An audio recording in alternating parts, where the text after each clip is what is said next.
যদিও ওসমান হাদিরে এই ভিডিও টাইটেলে নিয়ে আসছি, তবে ওসমান হাদিরে কে গুলি করলে এটা নিয়ে আমার কোনো মাথা ব্যথা নাই। I don't care, I simply don't care. কেন কেয়ার করি না? কারণ ওসমান হাদির নিজের মুখের কথাতেই এমন ছিল যে হি ডাজন্ট কেয়ার। তাই ওসমান হাদিরে কে গুলি করলে এটা নিয়ে আমি মোটেই বিচলিত না, চিন্তিত না। তবে ওভারঅল বাংলাদেশে গোলাগুলি চলতেছে তো গত 2024 জুলাই থেকেই গোলাগুলি চলতেছে। কে কারে গুলি করতেছে, কে না করতেছে, এটার কোনো সুষ্ঠু বিচার তো আজ পর্যন্ত সরকার করেনি। তাহলে হুদা এক ওসমান হাদিরে কে গুলি করলো এটা নিয়ে ফাল পেরে লাভ কি? বরঞ্চ আমি আরো চিন্তিত যে যারা মারা গেছে জুলাই অগাস্টে তারা আসলে কিভাবে মরছে, কার গুলিতে মরছে, কাদের গুলিতে মরছে, সেই পথ রুদ্ধ করে দিছে আসিফ নজরুল, ইউনূস সরকার। সেটা নিয়ে বরঞ্চ আমি আরো বেশি চিন্তিত। সেই কথা তো আজ পর্যন্ত কেউ কইল না। কেউ তো কইল না যে পুলিশের স্টেশন যে আক্রমণ করছে কারা, সেটা বের করা উচিত, সেই রাস্তা বন্ধ করা উচিত না। কারণ অসংখ্য নিরীহ নিরপরাধ পুলিশ অফিসার গুলি খাইছেন, তাদের অনেক পরিবারের সদস্য আমার লাইভে এসে কান্নাকাটি করছেন। কই তাদের নিয়ে তো ইউনূস সরকার বা হাদি কান্না করতে দেখিনি আমি বরঞ্চ কি শুনছি, আমি উল্টা শুনছি যে হাদি কইছে যে স্বাধীনতা যুদ্ধকালীন সময়ে আওয়ামী লীগের নেতারা ভারতে গিয়ে পালাইছিল এবং ভারতে গিয়ে পালায় খেয়ে তারা আরামে এসেছিল, আর বাংলাদেশের কৃষক শ্রমিকরা যুদ্ধ করে দেশ স্বাধীন করছে। ওই সময় তো হাদি সে তো তখন চিন্তা করে নাই যে মুক্তিযুদ্ধ কিভাবে সংগঠিত হয়েছিল। সে তো তখন চিন্তা করে নাই কিভাবে বঙ্গবন্ধু সহ আওয়ামী লীগের নেতারা কিভাবে মুক্তিযুদ্ধকে সংগঠিত করেছিল, এর ইতিহাস কি, সেই বিষয়ে তো হাদির মুখে সামান্যতম কৃতজ্ঞতা আমি শুনি নাই। সেটা বরঞ্চ নিয়ে আমি আরো বেশি চিন্তিত ছিলাম যে এত বড় বেঈমান কিভাবে হয় মানুষ, যে তারা আশা করে যে তারা তো আসলে মাদ্রাসা ব্যাকগ্রাউন্ড, তো অগো মাথার মধ্যে তলোয়ার ছাড়া আর কোনো কিছু নাই। ওরা মনে করে লিডার হইতে হইলে খালি তলোয়ারবাজি করলে এবার গোলাগুলিতে অংশগ্রহণ করতে হইব। কিন্তু এইটা যারা চালায় তাকে দাড়ি পাকলেও যে তারা আসলে অনেক কিছু ঘটাইতে পারে, অনেক কিছু নেতৃত্ব দিতে পারে, এটা তাকে মাথার মধ্যে ঢুকেই না। কারণ ওই যে মাদ্রাসা ব্যাকগ্রাউন্ড, খালি চলো কাটো মারো গুলি করো কিলাও, এটা খালি শিখছে। এই যে আমেরিকানরা যুদ্ধ করে, আমেরিকান প্রেসিডেন্টরা বিভিন্ন জায়গায় আক্রমণ করায়, ইরানে বোমিং করছে, ইরাকে বোমিং করছে না, তারপরে আপনার আফগানিস্তানে বোমিং করছে, বিভিন্ন জায়গায় বোমিং করছে, এখন আবার ভেনেজুয়েলা ফাল পারতেছে। এমনকি ডোনাল্ড ট্রাম্প ওখানে বয়ে থাকে, বা বুশ ওখানে ছিল পয়সা। এমনকি আমাদের ইতিহাসে যখন সম্রাট আকবর এই বাংলার মোল্লা মৌলবী পেতানি দিছিল, তখন কি সম্রাট আকবর দিল্লি ছেড়ে ঢাকায় আসছিল? আসে নাই। তাইলে আমার কথা হইলো এই অজুহাতে আমাদের মুক্তিযুদ্ধের মূল সমন্বয়কারীদেরকে অপমান করছিল। তখন হাদির নৈতিকতা কইছিল। যখন 32 নম্বর ভাঙছিল, সে 32 নম্বর ভাঙার বিরুদ্ধে ওই তো গিয়ে দাঁড়ালে তো ইনকিলাব মঞ্চের কথা কয়। কই ওই তো 32 নম্বর যখন ভাঙতেছিল তখন কে সামনে দাঁড়ায় নেই তো? ও তো বলে নাই যে 32 নম্বর শুধু বঙ্গবন্ধুর বাসভবন না, এটা আমাদের ঐতিহাসিক একটা স্থান। তখন বিবেক কইছিল। তাহলে আমি হাদিকে গুলি করলে নিয়ে আমার কেন মাথা ব্যথা থাকবে? দেখেন, আমি শেখ হাসিনার শাসনের যথেষ্ট সমালোচনা করছি, করি নাই? যথেষ্ট সমালোচনা করছি, এখনো করি। কিন্তু আমি মনে করি বাংলাদেশে গণতন্ত্র ফিরে আনতে হইলে অবশ্যই আওয়ামী লীগকে রাজনীতিতে ফিরে আনতে হবে। হয়তো কইছে শক্তিমত্তা দিয়ে ফালাই বা এই করবো সেই করবো, গালাগালি দিয়ে আসে মনে করছে আওয়ামী লীগের নিশ্চিন্ত করতে, আওয়ামী লীগ আর ফিরবো না, এটা মনে করছে না? আমি কিন্তু বারবার বলছি যে বহুদলীয় গণতন্ত্রের স্বার্থে, বাংলাদেশের প্রকৃত মুক্তির স্বার্থে অবশ্যই আওয়ামী লীগের রাজনীতিতে ফিরে আনতে হবে। যারা অন্যায় করবে, সেটা বিএনপি, আওয়ামী লীগ, জামাত যেই হোক, তাদের বিচার হোক। কিন্তু কই ওই কি কইছে? হাদি কি কইছে? হাদি কইছিল তখন যে শেখ হাসিনা বাইচা থাকুক 100 বছর, কিন্তু তার ছেলের গুলি করুক, কেউ চোখ বেড়ে আসুক, হাতে নেক চোখ, তখন দেখবো আমরা। তখন সে অনুশোচনা শেখ হাসিনা বোধ করুক। অর্থাৎ সে ভায়োলেন্স চাইছে না, মনে আছে তো নিশ্চয়ই না? এক্স্যাক্টলি সে বলছিল কি যে সজীব অজের জয়ের গুলি করুক, কেউ গুলি করুক, সে চোখ বেড়ে আসুক, শেখ হাসিনা এটা দেখুক। অর্থাৎ ভায়োলেন্স দিয়া ভায়োলেন্স, এটাই তো চাইছে। তাহলে সে কইছে দুধুভাই বুইরা হয়ে গেছে গা, বিএনপি নেতারা সব বুইরা হয়ে গেছে গা, তাকে কি ক্ষমতা? তারা তো যুদ্ধের পদের সামনে থাকে না। আরে ভাই, নেতারা তো যুদ্ধের পদের সামনে থাকে না। যারা তরুণ তারা যুদ্ধ করবে, এটা স্বাভাবিক। এখন যৌবন যা যুদ্ধে যাবার তার শ্রেষ্ঠ সময়। যখন আমরা তরুণ ছিলাম, এরশাদ বিরুদ্ধে আন্দোলন করছিলাম, তোরা তখন পয়দা হস্তে হয়, পয়দা হইলে হয়তো বা মায়ের কোলে হাগস, তাই না? হাদি কেমন লাগে? তাহলে 1990 অভ্যুত্থানে যে আমরা যে আন্দোলন করছিলাম, আমাদের দাড়ি পাকছে, আমরা এখন সম্মুখে যুদ্ধ করবো না, আমরা এখন এটা খাটাবো, এটা আকলমন্দ, আমরা ব্রেন খাটাবো। আমরা তো সামনে গিয়ে যুদ্ধ করার, মারামারি করার বয়স আমাদের নাই। হ্যাঁ, অতিরিক্ত বুড়া যারা, এটা ঠিক, যাকে বয়স এখন 70-এর উপরে, 80-এর উপরে, তারা আমাদের প্রজন্মকে, 90-এর প্রজন্মকে ধ্বংস করে দিছে। ইয়েস, সেই দুঃখ আছে যে অতি বুড়ারা ক্ষমতা আক্রমণ করে কামড় দিয়ে ধরে রাখে, সমালোচনা করস। কিন্তু তুই তো চাইছিলি হাদি, তুই তো চাইছিলি যে তোর ক্ষমতা চ্যাংরারা সব বাংলাদেশ চালাইবো, আর আমরা যারা মধ্যবয়সী আছি আমরা লাত্তুষ্টা খামো, তোর কথা শুনবো। এটা হবে না, এটা হবে না বাবা। বাংলাদেশের স্বাধীনতা বিরোধীরা ক্ষমতা দেশ চালাবে, আর বঙ্গবন্ধুকে যারা বলবে বঙ্গবন্ধু মূর্তির উপরে প্রস্রাব করা ঠিক হয়েছে, যারা কিনা মনে করবে যে 32 নম্বর ভাঙা ঠিক হয়েছে, যারা কিনা মনে করবে স্বাধীনতাকে নিয়ে ইচ্ছা মতো গালাগালি অপমান করা যায়, রাজনীতি অনেক পিছলা। এইটা বুঝতে হলে একটু বয়স হয়ে লাগে রে হাদি। এখন গুলি খাইছে হাদি, গুলি খাইছে। আই ডোন্ট গিভ এ ফাক অ্যাবাউট হাদি গুলি খেলো না কেন। হাদি নিয়ে এত চিন্তা করার কথা, একটা ওয়ান পিস মাল, ওরা নিয়ে এত চিন্তা করার কি আছে? গুলি খাইলি কি না খাইলি কি, গুলি খাইলি কি না খাইলি কি, কোথায়? এখন বলে হাসনাত কান দেওয়ার লেগে। কিরে হাসনাত, তুই বলে কান্দসর লেগে কেন? এতগুলি মানুষ যে গুলি খেলো গত 1.5 বছর, তুই তো একবার বলস নাই যে যারা অন্যায় করছে তাদেরকে সুষ্ঠু বিচার করা হোক, তাদেরকে গুলি করা না হোক, তাদের ঘর বাড়ি জ্বালা দেওয়া না হোক। প্রকৃত গণতন্ত্র কি শিখায়? এই হালার পহালা, এই হাদি ওই তো রাষ্ট্রবিজ্ঞানে বলে পড়ছে। রাষ্ট্রবিজ্ঞান পড়ছে না? কোন জিহাদি শিক্ষা নিছে কে জানে? কে জানে? রাষ্ট্রবিজ্ঞানে, পৃথিবীর কোন রাষ্ট্রবিজ্ঞানে আছে যে অন্যায় করে তার গুলি করতে হবে? কোন রাষ্ট্রবিজ্ঞান? এই ভাষা তো তুই শিখাইছস, তোরা শিখাইছস, এই ভাষা তো তোরা শিখাইছস যে তোরা শক্তিমত্তাতে সব ঠেকা ফেলাবি। তো ঠেকা। আমি কখনো ভায়োলেন্স সাপোর্ট করি নাই, করবো না কোনোদিন, কিন্তু ভায়োলেন্স বিগেটস ভায়োলেন্স, ভায়োলেন্স জন্ম দেয়। আর আওয়ামী লীগের মতো দল, বিএনপির মতো দল, মির্জা আব্বাসের মতো নেতা, দুদুভাইয়ের মতো নেতা, হ্যাঁ, এই সকল বড় বড় নেতারা, হ্যাঁ, তো তোমার মতো চ্যাংরার কথায় উঠবো আসবো, তোমার কাছে রাজনীতি শিখতে হইব। ওনাকে কথা মাত দে। আঙ্গ যারা হালকা দাড়ি পাকছে, আমরাই তো করে পাত্তা দিই না। মনে করিস না যে তোরা আজকে 90-এর তোরা আজকে যে 24-এর অভ্যুত্থানে তোরা আন্দোলন করছ সামনে, আর পিছে বুড়াকে কোনো ক্ষমতা নাই, বুদ্ধির কোনো ক্ষমতা নাই, জ্ঞানের কোনো ক্ষমতা নাই, অভিজ্ঞতার কোনো ক্ষমতা নাই।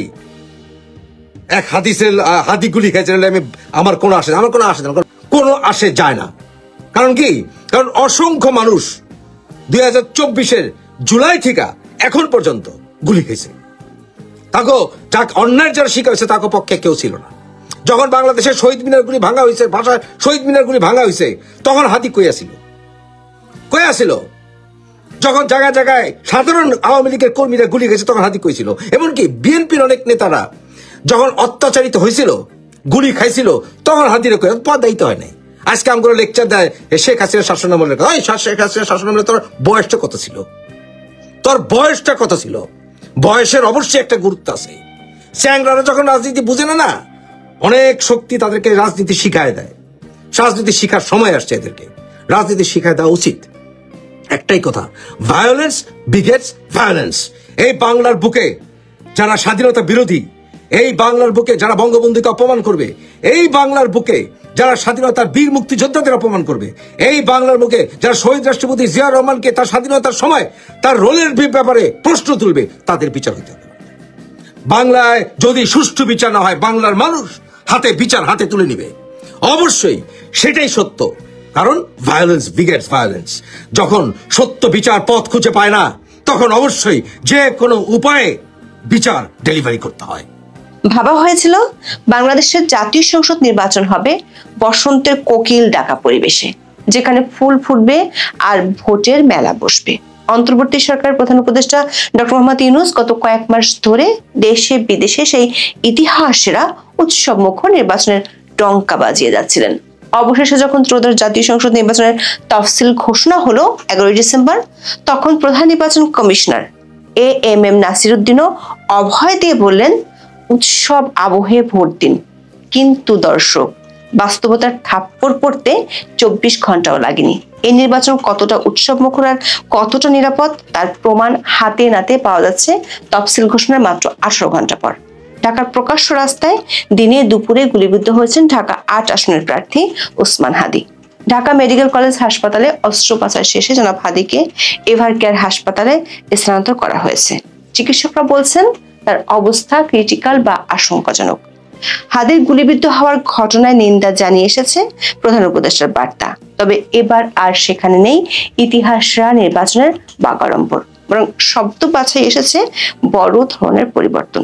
আগামী নির্বাচন শান্তিপূর্ণ, অংশগ্রহণমূলক ও নিরাপদ পরিবেশে অনুষ্ঠানের জন্য রাজনৈতিক দল এবং নাগরিকদের সংযম প্রত্যাশা করা হয়েছে।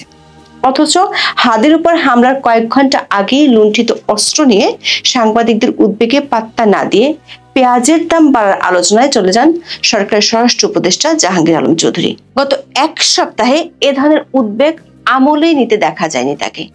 এমনকি নির্বাচনের সম্ভাব্য প্রার্থীদের নিয়ে উপহাস করে বলেন, আইন শৃঙ্খলা বাহিনী সবার জন্য উপযুক্ত পরিবেশ নিশ্চিত করেছে, তবে অনেকে নাকি শীতের কারণে ইচ্ছে করে ঘরের বাইরে বের হচ্ছেন না। এই সরকার যেন হ্যামিলিয়নের সেই বিখ্যাত বংশীবাদক, যিনি কানের তুলো গুজে শুধু দেশ সেরা নির্বাচনের বাঁশি বাজিয়ে চলেছেন, আর তার সভাসদেরা হাসি তামাশার মিশনে নেমেছেন। নানান জল্পনা কল্পনার শেষে ত্রয়োদশ জাতীয় সংসদ নির্বাচনের তফসিল ঘোষণা হয় 11 ডিসেম্বর। ইতিহাসের স্মরণকালের প্রস্তুতিহীনতা, বেহাল আইন শৃঙ্খলা এবং সংঘাতপূর্ণ রাজনৈতিক আবহের মধ্যে আসে ভোটের ঘোষণা। প্রধান নির্বাচন কমিশনার এএমএম নাসির উদ্দিনের কণ্ঠে ছিল প্রধান উপদেষ্টার বক্তব্যেরই প্রতিধ্বনি। সব ভোটারের উদ্দেশ্যে জানান উৎসব আবহে ভোট দেওয়ার আহ্বান। আশ্বাস দেন মাঠের আইন শৃঙ্খলা নিয়ন্ত্রণে সব প্রস্তুতি রয়েছে। সিএসের বক্তব্যের সঙ্গে বাস্তবের অবস্থার ফারাক যে কতটা তা পরিষ্কার হতে 24 ঘন্টাও সময় লাগেনি।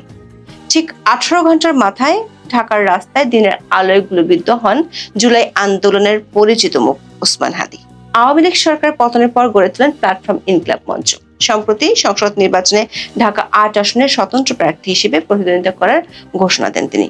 নির্বাচনী প্রচার চালানোর এক পর্যায়ে 12 ডিসেম্বর দুপুর 2:15টার দিকে তিনি গুলিবিদ্ধ হন। রাজধানীর বিজয়নগর এলাকায় রিকশায় থাকা অবস্থায় হাদিকে খুব কাছ থেকে গুলি করে পালিয়ে যায় মোটরসাইকেলের 2 আরোহী। দৈনিক প্রথম আলোর খবরে বলা হয়েছে, সিসিটিভি ফুটেজে দেখা গেছে একটি মোটরসাইকেলের 2 আরোহী পিছন থেকে একটি ব্যাটারি চালিত রিকশাকে অনুসরণ করছেন। রিকশায় 2 জন যাত্রী ছিলেন আর মোটরসাইকেলে ছিলেন 2 ব্যক্তি। তাদের দুজনেরই হেলমেট পরা ছিল। মোটরসাইকেল চালানো ব্যক্তিটির পরনে ছিল জিন্সের প্যান্ট এবং পেছনের আসনে বসা ব্যক্তির গায়ে চাদর ছিল। এক পর্যায়ে মোটরসাইকেলটি অটোরিকশার কাছে পৌঁছানোর পর পেছনে বসা ব্যক্তি আগ্নেয়াস্ত্র বের করে গুলি চালান। BDNews24.com এর খবরে বলা হয়েছে, ওসমান বিন হাদিকে আঘাত করা গুলিটি মাথা ফুঁড়ে বেরিয়ে গেছে বলে ধারণা করছেন ঢাকা মেডিকেল কলেজ হাসপাতালের চিকিৎসক। তার মাথায় অস্ত্রোপচার চালানো চিকিৎসক অধ্যাপক জাহিদ রাহান বলেছেন, হাদির অবস্থা খুবই খারাপ, তার বিষয়ে আশার কোনো কথা বলতে পারছেন না তারা। শুক্রবার রাত 8টার দিকে ঢাকা মেডিকেল কলেজ হাসপাতাল থেকে এভার কেয়ার হাসপাতালে নেওয়া হয় হাদিকে। এর আগে ঢাকা মেডিকেল কলেজ হাসপাতালের নিউরো সার্জারি বিভাগের প্রধান জাহিদ রাহান সাংবাদিকদের বলেন, হাদির 2 বার কার্ডিয়াক অ্যারেস্ট হয়েছে, প্রচুর রক্তক্ষরণ হয়েছে, অস্ত্রোপচারের পর নাক মুখ দিয়ে রক্ত বের হচ্ছিল। এই রোগীর বিষয়ে আমরা আশার কোনো কথাই বলবো না। দর্শক, নির্বাচনের তফসিল ঘোষণার পর দিনে ওসমান হাদির উপর হামলার ঘটনা নতুন করে সামনে এসেছে নাজুক নিরাপত্তার চিত্রকে। আমরা যদি পিছনের দিকে তাকাই, দেখব তফসিলের আগে চট্টগ্রাম 8 আসনে জনসংযোগের সময় বিএনপির প্রার্থী এরশাদ উল্লাহ সহ আরো 5 জন গুলিবিদ্ধ হয়েছিলেন। তাদের মধ্যে সরার হোসেন ওরফে বাবলা তো প্রাণী হারান। পুলিশ সেই 1 মাসেও গুলি চালানো ব্যক্তিকে শনাক্ত করতে পারেনি। এর বাইরেও নির্বাচন কেন্দ্রিক আধিপত্য বিস্তার নিয়ে খুন জখমের বেশ কিছু ঘটনা ঘটেছে সারা দেশে। তবে বরাবরের মতো বিষয়গুলোকে পাত্তা দিতে রাজি নয় সরকার। নির্বাচনে উৎকণ্ঠা যখন ঘিরে ধরছে দেশকে, এমনকি বিএনপির ভারপ্রাপ্ত চেয়ারপারসন যখন নিরাপত্তার ঝুঁকির ইঙ্গিত দিয়ে মায়ের গুরুতর অসুস্থতার মধ্যেও দেশে আসতে পারছেন না, তখন সব কিছু ফু মেরে উড়িয়ে দিয়ে বিদ্রুপের ঝাঁপে খুলে বসেছেন স্বরাষ্ট্র উপদেষ্টা জাহাঙ্গীর আলম চৌধুরী। দর্শক, স্বরাষ্ট্র উপদেষ্টা জাহাঙ্গীর আলম চৌধুরী তিনি সত্যি ম্যাজিক সরকারের এক ম্যাজিশিয়ান। তিনি একদিকে দাবি করছেন বাংলাদেশে নাকি কারো কোনো নিরাপত্তার ঝুঁকি বা শঙ্কা নেই, অন্যদিকে প্রতিদিন যখন মানুষ মরছে, নতুন করে মবের তাণ্ডব ফিরছে, তখন তিনি নির্বিকার। নির্বাচনের আগে হত্যা বন্ধের জন্য তার কাছে কোনো ম্যাজিক নেই, কোনো সুইচ নেই। দর্শক, এতদিন সরকার পিআর টিমের দাবি ছিল বাংলাদেশে চলছে ম্যাজিক ম্যানের শাসন, কিন্তু সেই ম্যাজিকে যে খুনোখুনি বন্ধ করার কোনো সম্ভাবনা নেই সেটা 16 মাসের মাথায় স্বরাষ্ট্র উপদেষ্টাই স্বীকার করে নিলেন। এখানেই শেষ নয়, নির্বাচন ঘিরে সংঘাত সহিংসতার দায় চাপানো হয়েছে সরকারের মিত্র দলগুলোর উপরই। স্বরাষ্ট্র উপদেষ্টা 8 ডিসেম্বর বিদ্রূপের সুরে বলেন, শীতের ঠান্ডা এড়াতে অনেক প্রার্থী প্রচারে নামছেন না, সর্দি কাশিতে আক্রান্ত হওয়ার ভয় করছেন। এছাড়া সহিংসতার ঘটনাগুলো ঘটছে নির্বাচনের মাঠে থাকা দলগুলোর অভ্যন্তরীণ বিরোধের কারণে। আইন শৃঙ্খলা রক্ষায় এমন ব্যর্থতার দায় অস্বীকারের ম্যাজিকে পরিষ্কার হয়ে উঠছে, নিজেদের দায়িত্বে ভোটের মাঠে থাকতে হবে প্রার্থীদের। কোনো অঘটন ঘটলে দায় নেবে না সরকার, উল্টো জবাবদিহির মুখে আক্রান্তরাই। ঢাকায় প্রকাশ্য দিবালোকে হাদির উপর হামলার ঘটনার ঘন্টা দুয়েক আগে থানা থেকে লুট হওয়া অস্ত্র উদ্ধারের হাল নিয়ে সাংবাদিকদের প্রশ্নের মুখে পড়েছিলেন জাহাঙ্গীর আলম চৌধুরী। এত বড় একটা নিরাপত্তা উদ্বেগকে তিনি পাত্তাই দিলেন না। মুহূর্তে টপিক বদলে বললেন পেঁয়াজ আলুর দাম নিয়ে। সামাজিক যোগাযোগ মাধ্যমে এই ঘটনা এখন তুমুল সমালোচিত। মানুষ জিজ্ঞেস করছে, এই ম্যাজিক সরকারের 16 মাসের শাসনে মানুষের জীবনের দাম কি আলু পেঁয়াজের দামের চেয়েও সস্তা হয়ে গেল? জীবনের দাম যখন এতটা পড়ে যায় তখন সরকার কেন মসনদে, সেই প্রশ্ন উঠছে। দর্শক, হাদির উপর হামলার দায়ী কারা সে প্রশ্নের শুরু হয়নি। বিভিন্ন সিসিটিভির ফুটেজ এবং বেশ কিছু ছবি বিশ্লেষণ করে কেউ কেউ দাবি করছেন ওসমান হাদি নির্বাচনী প্রচারের সময় তার খুব কাছে অবস্থান করছিলেন হামলাকারী 2 তরুণ। হাদি যখন গুলিবিদ্ধ হন, রিকশায় তাকে হাসপাতালে নেওয়ার সময় তার সহকর্মীরা সরাসরি দায়ী করেন বিএনপিকে। বিএনপির প্রার্থী মির্জা আব্বাস হাসপাতালে গেলে তোপের মুখে পড়তে হয়। ঢাকা 8 আসনে জামাতের সম্ভাব্য প্রার্থী হিসেবে ছাত্র শিবিরের নেতা সাদিক কায়েমের নাম আলোচনায় আছে। গুলির পরপরে তিনি ফেসবুকে এমন একটি পোস্ট দেন যেখানে বিএনপিকে ইঙ্গিত করা হয়। তিনি লেখেন, ওসমান হাদিকে গুলি করা হলো চাঁদাবাজ ও গ্যাংস্টারদের কবল থেকে ঢাকা সিটিকে মুক্ত করতে অচিরেই অভ্যুত্থান শুরু হবে। ফলস্বরূপ বিএনপি সমর্থকেরা ঘটনার জন্য দায়ী করছেন জামাতকে। অর্থাৎ গুলির কয়েক ঘন্টার মধ্যেই সরকারের মিত্র দলগুলোর মধ্যেই শুরু হয়ে গেছে মারাত্মক কাদা ছোড়াছুড়ি। তবে এই সুযোগে আওয়ামী লীগের দিকেও অভিযোগের তীর ছোড়া হয়েছে এবং এই দৌড়ে সবার চেয়ে এগিয়ে আছেন সংস্কৃতি উপদেষ্টা মোস্তফা সরোয়ার ফারুকী। তফসিলের প্রথম দিনই যখন প্রার্থী নিরাপত্তা নিশ্চিত করতে সরকার চরমভাবে ব্যর্থ, তিনি সেই দায় ঝেড়ে ফেলে সরাসরি দায়ী করেন আওয়ামী লীগকে। প্রশ্ন হলো, প্রাথমিক তদন্ত যেখানে শুরু হয়নি সেখানে সরকারের একজন উপদেষ্টা হয়ে তিনি কি করে অপরাধী সাব্যস্ত করে ফেললেন? সেই গোয়েন্দা রহস্যের খোঁজ পেলেনি। এটাকে আরেক ধরনের ম্যাজিক।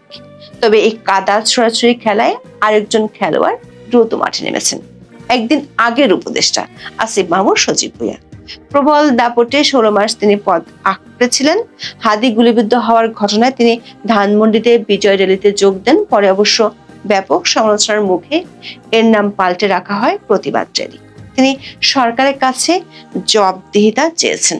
তিনি প্রশ্ন তুলেছেন, সরকার কেন নিরাপত্তা দিতে ব্যর্থ হলো? দর্শক, প্রশ্ন হলো, ক্ষমতায় থাকার সময় মবকে প্রশ্রয় দেওয়া সহ বহু কারণে বিতর্কিত এই আসিফ মাহমুদ কেন পদ ছাড়ার পর তিনি সরকারের কাছে জবাব চাইছেন? একদিন আগে যিনি তার বন্ধু ছিলেন সেই সংস্কৃতি উপদেষ্টা ফারুকী যখন এক পক্ষকে দোষারোপ করছেন, তখন আসিফ বলছেন ঠিক তার উল্টো কথা। ইমেজ ফেরানোর এই চেষ্টা কি কাজে আসবে? ওসমান হাদির উপর হামলার পর পুরো নির্বাচনী নিরাপত্তা পরিস্থিতি নিয়ে যে আতঙ্ক তৈরি হয়েছে তার আঁচ লেগেছে খোদ প্রধান উপদেষ্টার বিবৃতির ভাষাতেও।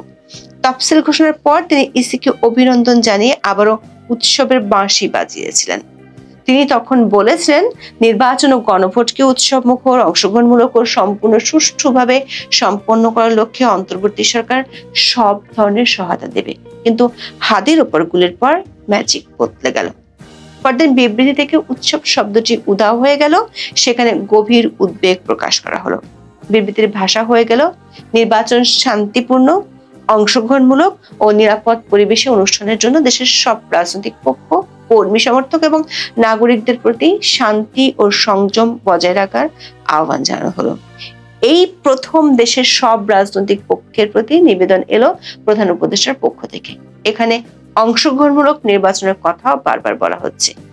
এখানে আমাদের প্রশ্ন, সব রাজনৈতিক পক্ষ বলতে কাদের বুঝিয়েছেন। যে অংশগ্রহণমূলক শব্দ দুটি এতদিন সযত্নে এড়িয়ে যাওয়া হচ্ছিল, হঠাৎ করে কেন তার ব্যবহার শুরু হলো? মনে হচ্ছে 16 মাসের ক্ষমতা, উৎসবের পিআর আর স্বরাষ্ট্র উপদেষ্টার ম্যাজিক সবকিছু মিলিয়ে সরকার বুঝতে শুরু করেছে যে তারা সারা দেশকে এক গভীর অন্ধগলিতে ঠেলে দিয়েছে। সেই অন্ধগলি থেকে পরিত্রাণ সহজে ঘটবে বলে মনে হয় না। এখন প্রশ্ন একটাই, অন্তর্বর্তী সরকারও কি এই কঠিন বাস্তবতা অনুভব করতে শুরু করেছে? এখন এই পর্যন্ত সবাই